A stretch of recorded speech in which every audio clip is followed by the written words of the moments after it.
मान्यवर, वोट का अधिकार एक लंबे संघर्ष के बाद हिंदुस्तान को मिला। अंग्रेजों ने 190 साल तक हिंदुस्तान पर राज किया। उनके खिलाफ हमारे क्रांतिकारियों ने, शहीद आजम भगत सिंह ने कुर्बानी दी, शहीद सुखदेव ने कुर्बानी दी, शहीद राजगुरु ने कुर्बानी दी, शहीद राम प्रसाद बिस्मिल ने कुर्बानी दी, शहीद खुदीराम बोस ने कुर्बानी दी, शहीद अशफाक उल्लाह ने कुर्बानी दी, शहीद रोशन सिंह ने कुर्बानी दी, और राष्ट्रपिता महात्मा गांधी ने त्याग और बलिदान से इस देश को आजाद कराया। और जब हमारा मुल्क आजाद हुआ तो भारत के संविधान के रचयिता बाबा साहब डॉक्टर भीमराव अंबेडकर जी ने कहा, इस देश में वोट के मामले में सब समान होंगे।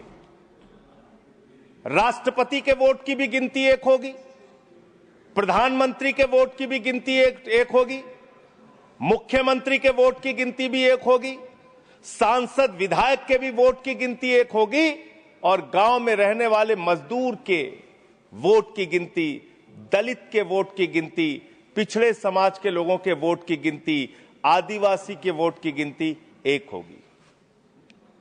आज एसआईआर के जरिए यह जो चर्चा पूरे देश में खौफ का माहौल बना हुआ है, क्या वास्तव में एसआईआर के जरिए आप मतदाता सूची को साफ करना चाहते हैं या वोटर को ही साफ करना चाहते हैं? आपका मकसद वोटर को साफ करने का है, आपका मकसद वोट चोरी का है, आपका मकसद मतदाताओं की सूची को सही करने का नहीं है। इसलिए यह चिंता है सबको। और दूसरी बात, क्या यह संवैधानिक अधिकार चुनाव आयोग के पास है? मान्यवर, बाबा साहब डॉक्टर भीमराव अंबेडकर जी ने जो देश का संविधान लिखा, हालांकि आपको गांधी से भी समस्या है, अंबेडकर से भी समस्या है, आपकी नेता प्रज्ञा ठाकुर तो राष्ट्रपिता महात्मा गांधी के बारे में अपशब्दों का इस्तेमाल करती हैं। आप लोगों को गांधी के आदर्शों से कोई लेना देना नहीं। विषय पे ही बोल रहा हूं। विषय है ये, विषय पे बोल रहा हूं। डिस्कशन, गांधी के त्याग से ही वोट का अधिकार मिला है सर। बोले सर, गांधी के त्याग से ही वोट का अधिकार मिला। अलग अलग बहस करने की आपका नहीं तो अगर गांधी का नाम ले लिया तो इसमें क्या समस्या है? आप समस्या सर, इसमें क्या समस्या है? आप विषय पर बोलिए, विषय पर बोलिए सर। बाबा साहब डॉक्टर भीमराव अंबेडकर जी ने जो संविधान लिखा, उस संविधान की धारा 327 क्या कहती है?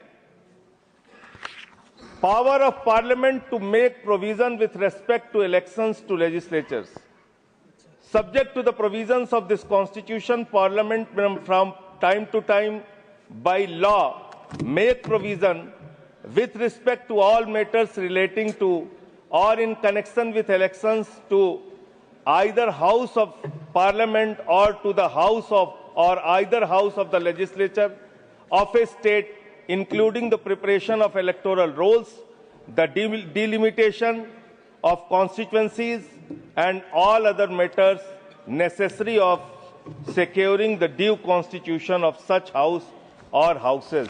इसको हिंदी में भी पढ़ देना जरूर।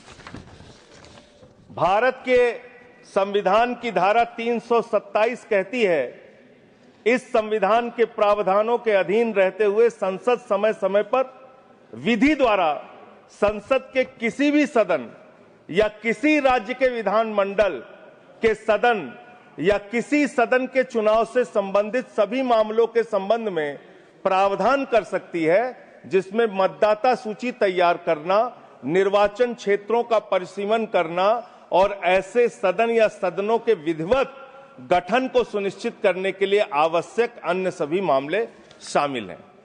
यानी कि चुनाव के मतदाता सूची बनाने से लेकर, परिसीमन करने से लेकर, चुनाव संपन्न कराने तक का जो अधिकार चुनाव आयोग को मिलता है, वो धारा 327 के तहत मिलता है, संविधान के तहत मिलता है। उसी के तहत चुनाव आयोग काम करेगा। चुनाव आयोग कोई राजनीतिक पार्टी नहीं है, उसको चुनाव नहीं लड़ना है। चुनाव लड़ना है राजनीतिक पार्टियों को। राजनीतिक पार्टियां बैठती हैं पार्लियामेंट में और संविधान के मुताबिक जो 327 के तहत पावर चुनाव आयोग को दी जाएगी, उसी के तहत चुनाव संपन्न होगा। अब आगे आ जाइए सर। अब लोक प्रतिनिधित्व कानून 1950 क्या कहता है, जिसमें मतदाता सूची का जिक्र है।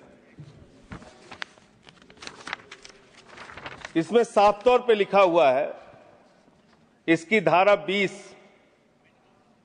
उपधारा 3 में अंतर्विष्ट किसी बात के होते हुए भी निर्वाचन आयोग किसी भी निर्वाचन क्षेत्र या निर्वाचन क्षेत्र के भाग के लिए निर्वाचक नामावली में ऐसी रीति में जिसे वह ठीक समझे विशेष पुनरीक्षण के लिए निर्देश उन कारणों से जो अवलिखित किए जाएंगे किसी भी समय दे सकेगा। कारण अवलिखित किए जाएंगे।